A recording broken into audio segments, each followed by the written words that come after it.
Alors le Aleph, c'est la première lettre, la première lettre de l'alphabet.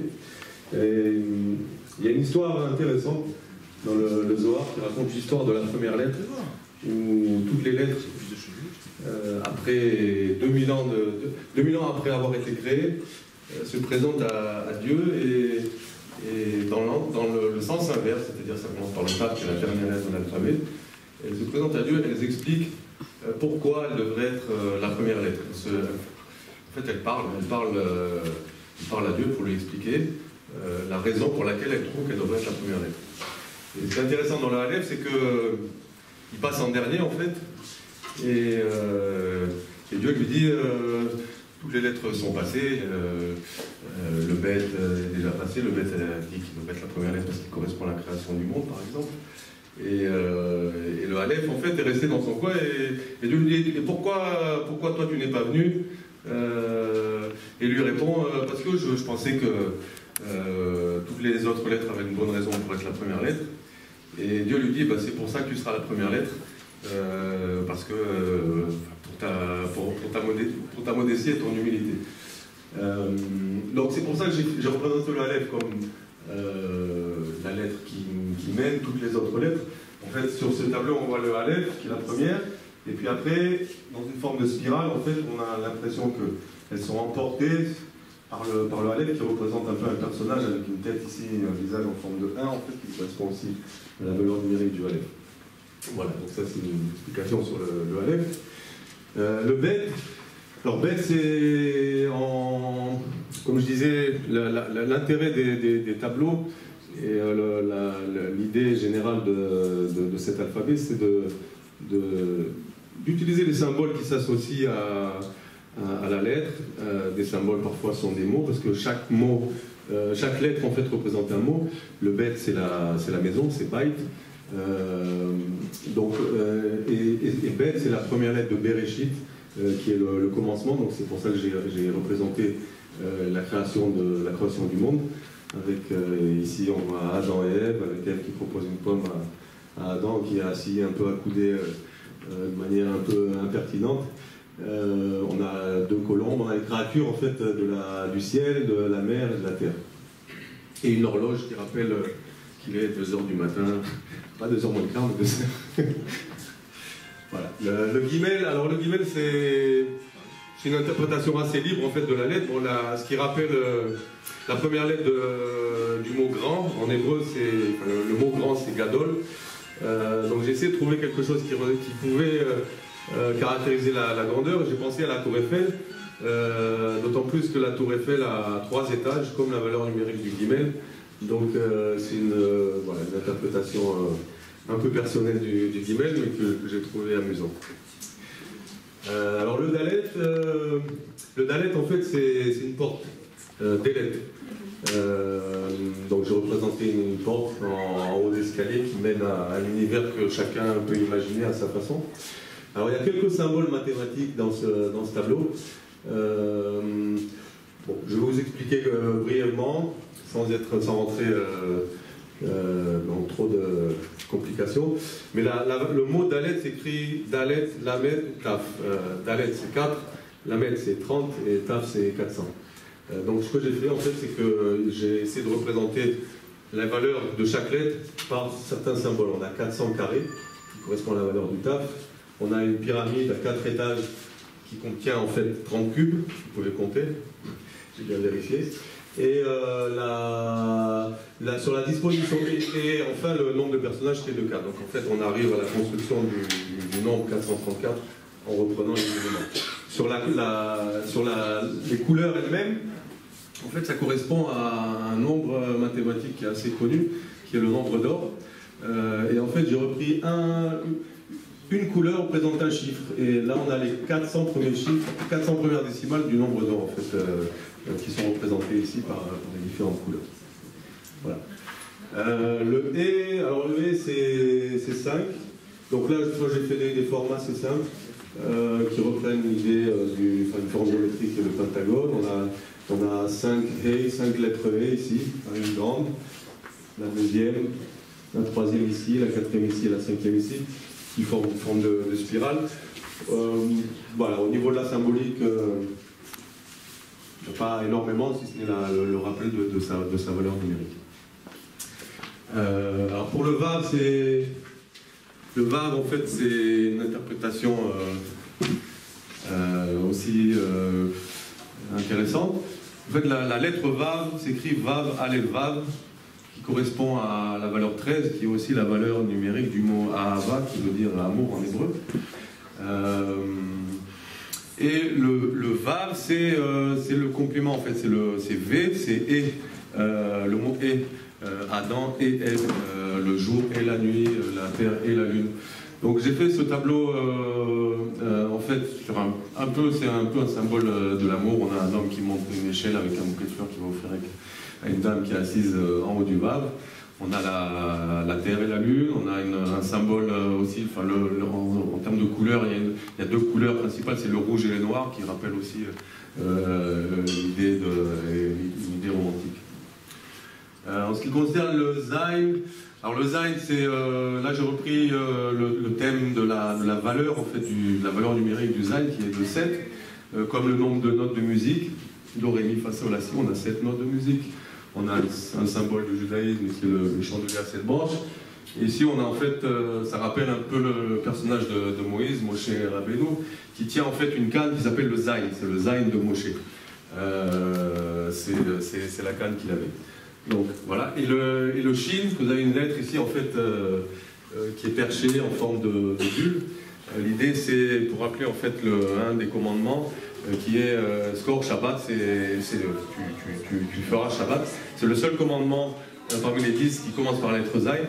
Donc c'est une forme de rappel, en fait, un peu comme dans une bande dessinée où on imagine, on pense à quelque chose. Donc c'est d'où la lettre Shin. Pour la lettre Chet, qui est une valeur de 8, bon, Chet c'est la vie, c'est Chai. Donc sur ce thème, j'ai essayé de faire de manière assez simple, en fait, de faire un tableau assez vivant, en rappelant le nombre 8, et avec un nombre de couleurs aussi qui est exactement de 8 couleurs. Voilà. Pour la lettre tête, alors la lettre tête, en fait, on a la lettre tête en elle-même, qu'on voit bien ici en grand, elle rappelle une idée de protection. C'est pour ça que j'ai fait 9 personnages qui correspondent à la valeur du tête, c'est 9. J'ai fait 9 personnages, chacun évolue dans son univers et dans un univers protégé en fait. Donc on a un acrobate, on a un personnage un monsieur qui raconte une histoire à une jeune fille, on a un nageur ici, on a une petite fille qui tient un ballon qui représente le poing. On a quelqu'un ici qui se demande ce qu'il va faire, il est un peu coincé, il n'a pas trop de choix. On a un surfeur ici, on a quelqu'un qui réfléchit un peu ici, on a quelqu'un qui dort. Et en tout, on a 9 lettres tête, y compris cette lettre en fait, qui englobe toutes les lettres qui est ici. Donc c'est la signification du tête. Alors le Yud, c'est peut-être le tableau qui rappelle le plus, qui se rapproche le plus de symboles religieux, je dirais. Bon, le Yud, en fait, c'est la valeur, en valeur numérique, c'est 10. Pour faire la prière, il faut être 10 personnes, c'est le minyan. C'est pour ça que j'ai représenté 10 personnages, 10 rabbins, 10 religieux qui sont en train de prier. J'ai fait aussi une espèce de symbolique des 10 commandements, avec une version un peu web 2.0 de ce qui est interdit et ce qui ne l'est pas. Il y a 10 commandements, parmi les 10 commandements, il y en a 3 positifs, qu'on voit ici, et 7 négatifs. Donc c'est l'idée de ces tables. Et il y a quelque chose d'intéressant dans la lettre, l'écriture de la lettre, qui est aussi la première lettre du nom de Dieu, comme on le prononce, ou le prononce pas, c'est Yud He Vav He. C'est une lettre qui représente beaucoup le judaïsme, Yehudi. Donc ce qui est intéressant dans cette lettre, c'est qu'elle s'écrit Yud Vav Dalet. Le Yud représente un point, le Vav représente une ligne, et le Dalet représente un plan. On a un Yud, un Vav et un Dalet. Et en fait, on passe à chaque fois à une dimension supérieure. On passe du point à la ligne, de la ligne au plan. Et d'une manière générale, dans le judaïsme, dans la pratique du judaïsme, on accède aussi à une dimension supérieure. C'est pour ça que j'ai représenté le point et la ligne et le plan. On va passer au CAF.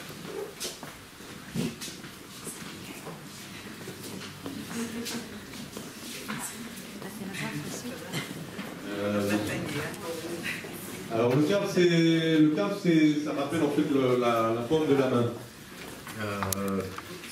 Ça rappelle pas, ça veut, la forme de la main, c'est CAF. C'est pour ça que j'ai dessiné deux personnages qui se tiennent, qui opposent leurs mains de cette manière. C'est un paysage un peu urbain. Il faut l'imaginer, mais c'est comme ça que je l'ai vu. J'ai représenté d'une manière un peu symbolique la valeur numérique du CAF qui est de 20, avec un oiseau en forme de 2 et un 0 qui rappelle un peu l'idée d'un nid. Pour le Lamed, alors Lamed c'est une lettre, la symbolique du Lamed, la signification du mot Lamed, c'est l'apprentissage, c'est apprendre et enseigner. C'est la même racine, c'est l'ilmod et les Lamed. Donc j'ai fait ce tableau sur le thème de l'enseignement. Alors on voit ici un personnage en fait de dos qui rappelle en fait un enseignant, un professeur qui écrit au tableau, comme ça. Et qui écrit en fait le mal, ce qui veut dire apprend en fait, c'est une injonction à apprendre. Et on voit son étudiant qui est haut perché sur une chaise en fait qui est en forme de Lamed elle-même et qui écrit le mot lo qui veut dire non, parce que quand on apprend on commence à contester, on commence à s'opposer en fait, donc c'est l'idée du personnage. Et puis j'ai repris dans une classe, quand on apprend, en général dans une classe, le nombre de personnes qui apprennent, c'est une trentaine. Nos enfants apprennent dans des classes, en général c'est 30, on se plaint beaucoup que ce soit 35 voire 40, mais en général c'est la notion de groupe en fait, parce que la lettre Lamed rappelle beaucoup la notion de groupe, donc c'est pour ça que j'ai représenté 30 étudiants qui sont en train d'apprendre avec un enseignant, encore une fois, repris un peu sur le modèle de celui-ci. Et puis Lamed c'est Lama, pourquoi, ce qui veut dire pourquoi, donc le sens du point d'interrogation, et on a un personnage qui monte en fait. Pourquoi l'échelle? Parce que quand on apprend aussi, c'est une façon de s'élever. Donc j'ai représenté ce personnage. C'est un personnage, parce qu'on m'a dit que c'était vraiment pensé à 3, mais c'est un personnage avec son corps et ses jambes, en fait, les réglailles, avec un Lamed au milieu. Pour le même, alors même c'est un peu le thème de l'eau, en fait. Ce qu'on voit ici, c'est une goutte d'eau qui est en train de tomber dans l'eau. Donc c'est intéressant si vous voulez voir. Maïm, exactement. Et si vous voulez, quand une goutte d'eau tombe dans l'eau, elle forme une colonne et elle reforme une deuxième goutte qui va tomber finalement dans l'eau et qui va encore en créer une autre jusqu'à ce qu'il n'y en ait plus. Mais l'idée du même, donc c'est maïm. Alors en hébreu, maïm c'est un mot au pluriel, c'est pas l'eau, ce sont les eaux. Pourquoi? Parce qu'on différencie les eaux d'en haut et les eaux d'en bas. Les eaux d'en haut c'est la pluie et les nuages, et les eaux en bas c'est la mer, la rivière. Donc c'est pour ça que j'ai fait ce point de connexion en fait entre les eaux d'en haut et les eaux d'en bas, c'est-à-dire une goutte d'eau qui tombe dans l'eau. Alors pour le noun, donc pour les matheux, je vous invite à faire le calcul. Il y a une réponse. Touche pas à ma lettre. Ah, j'ai pas pensé à ça. En fait, bon, la valeur numérique du noun c'est 50. Donc, alors ce sont mes mains, hein, en taille originale c'est exactement mes mains. Et en fait, bon, c'est une allusion un peu amusante en fait, où on a une main qui représente 5, plus 5 fois 5, ce qui fait 50, ce qui représente la valeur numérique du noun. Et puis là on a un personnage, en fait un noir, un adolescent, un jeune. Parce que le noun, c'est le 50 et le noun sont des lettres qui représentent aussi l'accès à la connaissance, donc c'est pour ça que j'ai fait un personnage qui est en train de monter et un personnage qui est en train de descendre. Celui qui monte, c'est un jeune qui va apprendre. Il a un corps en fait en forme de noun, et son corps entier s'écrit avec la lettre noun, c'est-à-dire le noun, le vav et le noun. Et le samer qui représente sa tête, qui est la lettre qui vient après le noun. Et puis là on a un personnage qui descend en fait, qui est un zaken, un vieillard, avec une canne qui ressemble à un zayn, un corps qui ressemble à un kouf, et il s'adosse à la lettre noun, ce qui forme le mot zaken. Alors pour le samer, il y a quelques mots. Enfin, le samer déjà c'est la seule lettre, mis à part le même final, mais Je n'ai pas représenté les lettres finales, mais le samer, c'est la seule lettre qui soit fermée. Toutes les autres lettres de l'alphabet hébreu sont ouvertes. Donc le samer est fermé, et c'est aussi le mot sagour en hébreu qui représente l'enfermement. Et l'enfermement sur soi-même aussi. Comme le sigouv c'est tourner autour de soi. C'est pour ça que je représentais un personnage. Alors là on a 6 samers qui tournent à 60 degrés, qui représentent la valeur numérique du samer, personnage enfermé sur lui-même.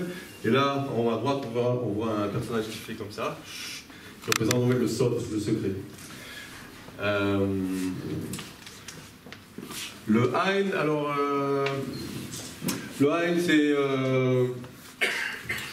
l'œil. En hébreu ça veut dire œil. C'est pour ça que j'ai représenté un œil. La façon dont on écrit le Ein, en fait, c'est un Zain et un Vav plié, ce qui est aussi ce qui fait 6 plus 7, 13, qui représente aussi le mot Ahava. C'est pour ça que j'ai fait ici, on peut imaginer en fait, un homme et une femme qui s'aiment. Voilà, et puis des yeux un peu partout. Alors le P en fait, c'est la bouche.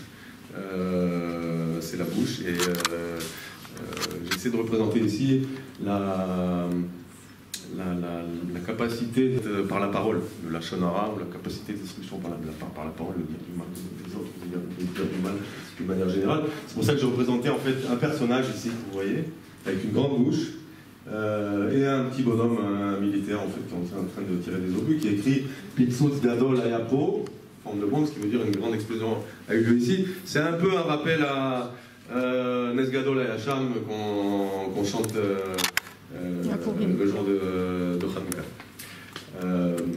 Voilà pour le P. Alors le tzadi, on dit tzadi, on ne dit pas tzadik, parce que c'est vrai que quand on prend les mots, il y a personne qui pense que c'est tzadik, mais c'est tzadi. Mais effectivement, le mot tzadi, la première chose à laquelle on pense quand on dit tzadi, c'est un tzadik, c'est un juste. C'est pour ça que, en fait, j'ai représenté le tzadik avec un kouf au milieu. Et quand on forme quand on prononce, en fait, quand on lit le tableau, on peut lire tzadik. Tzadik, c'est un juste, avec son ombre, en fait, représenté ici. L'ombre du tzadik se représente en tsel, en ombre. C'est le mot tsel veut dire ombre. Et en fait, le kouf se transforme en lamed.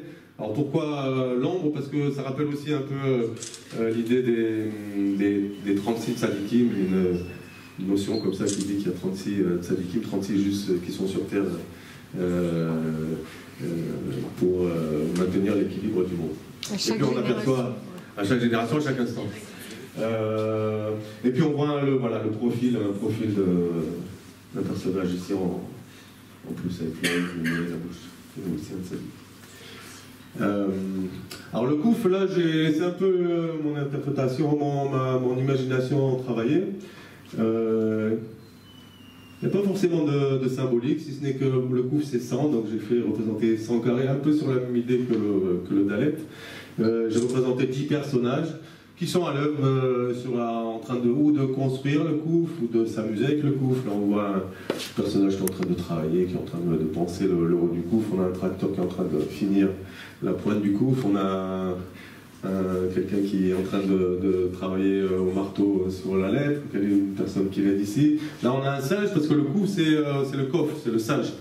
Le mot kouf, en fait, le singe, ça s'écrit kouf exactement comme on écrit la lettre kouf. Et puis là, on a un personnage qui arrose le kouf. Voilà, c'est une façon amusante d'interpréter la lettre. Alors, les trois dernières lettres de l'alphabet, en fait, elles représentent le mot, elles forment un mot qui est le mot réchet. C'est réseau. Et c'est vrai que en étudiant les lettres hébraïques, on s'aperçoit en fait que ce ne sont pas simplement des lettres déconnectées les unes avec les autres, mais c'est un réseau. Tout le monde connaît les études de code dans la Torah, ou les connexions, les valeurs des mots, on cherche d'autres significations. Donc c'est pour ça que j'ai fait en fait que j'ai représenté les 3 dernières lettres en prenant la symbolique d'un réseau. Et alors les connexions, en fait, elles correspondent à la façon dont on écrit les lettres. Ça veut dire que, par exemple, la lettre Aleph, elle s'écrit Aleph, Lamed, P. Donc j'ai connecté le Aleph au Lamed et le Lamed au P, etc. etc. Le Bet, c'est Bet, Yud, Taf. Donc Bet et Yud sont connectés, Yud et Taf sont connectés. Et c'est comme ça que j'ai créé un réseau de lettres. C'est une façon de finir, en fait, ce travail. Où au fur et à mesure que j'avançais, je m'apercevais que les lettres étaient toutes connectées avec tout un rapport l'une entre elles. Voilà. Merci. Gilles Barnier pour ce voyage dans le monde des lettres. Et moi j'ai une question, c'est que parfois on a une vision romantique de la création. Oui. Et on se dit que la création, elle part du cœur, elle part de l'émotion. Oui. Moi, à part être président du Centre Fleck, je travaille dans le monde de la communication, et quand on fait une campagne de communication, on a d'abord une action de conception-rédaction, et après on fait une traduction graphique. Et j'ai l'impression que dans votre façon de créer, c'est peut-être l'informatique qui fait ça. Il y a d'abord, je suppose qu'on définit les choses, on définit les objets qu'on va devoir, et après on passe à la phase de traduction. Est-ce que c'est ça? Oui, c'est beaucoup ça, c'est-à-dire... alors chaque lettre a été un vrai travail, déjà un travail de réflexion, ensuite un travail de recherche sur la signification des lettres. Parfois j'ai pris ma propre interprétation, mais de toute façon j'ai toujours étudié chaque lettre de manière assez approfondie pour essayer de trouver le sens qui se cachait derrière, à ma manière. Là, c'est vrai que chacun a sa façon d'interpréter les lettres, c'est aussi une invitation à chaque personne de réfléchir, d'imaginer comment elle voit son alphabet, parce que c'est un travail personnel, mais que chacun peut faire aussi. Et c'est vrai que, alors, c'est mon métier aussi, l'informatique, et c'est vrai que les tableaux sont assez graphiques, assez géométriques, construits, conçus. Tous les mondes sont séparés, contrairement à la peinture classique qu'on peut imaginer. C'est vrai qu'on a toujours des harmonies ou des connexions, des personnages. Et là, c'est vrai qu'on a des univers séparés, en fait. Donc effectivement j'ai fait un vrai travail de réflexion, d'analyse et puis de dessin, de croquis. Chaque lettre a pris des fois quelques jours, des fois même quelques mois, parce que il m'est arrivé aussi de sécher devant une lettre, comme par exemple le Dalet. Je ne trouvais pas, pendant quelques semaines, j'avais pas d'idée, je me disais bon, j'attendrai, et puis un jour j'ai eu cette idée de faire ça comme ça, et je trouvais que ça se connectait bien à ma façon, à ma perception à moi de la lettre. Merci, c'est la question. Merci. Une question technique, c'est la gouache, quel est le support originel, avant de devenir ce qu'il y a sur les murs? Alors, tous les tableaux sont peints à l'huile, sur toile, sur canvas. Les formats sont en général de 90 par 90 cm. Tous les originaux sont actuellement exposés en Israël à Shoham. Et ces tableaux-là, ce sont des reproductions, ce sont des photos prises par un professionnel et qui sont imprimées sur plexiglas. Je trouve que ça donne un effet lumineux très intéressant. Voilà. Et la technique, c'est du travail fait à la main pour presque tout. Je me suis aidé d'un compas et d'une règle pour certaines formes. Ce sont des instruments assez élémentaires, mais qui permettent de faire des jolies choses. Merci. Et tu n'as pas signé les tableaux? Alors les tableaux, ils sont signés, les originaux sont signés. Les reproductions sont signées, mais derrière, en fait, c'est pour les personnes qui sont intéressées, je signe derrière, il y a une étiquette derrière avec ma signature et une numérotation de chaque tableau. Mais je trouvais que, enfin, j'ai pris les photos des tableaux avant de les signer. Je trouvais que sur reproduction, c'était une bonne chose d'avoir la lettre et tout le sens de la lettre. Et pour les originaux, sans ajouter d'autres lettres. Exactement. Voilà.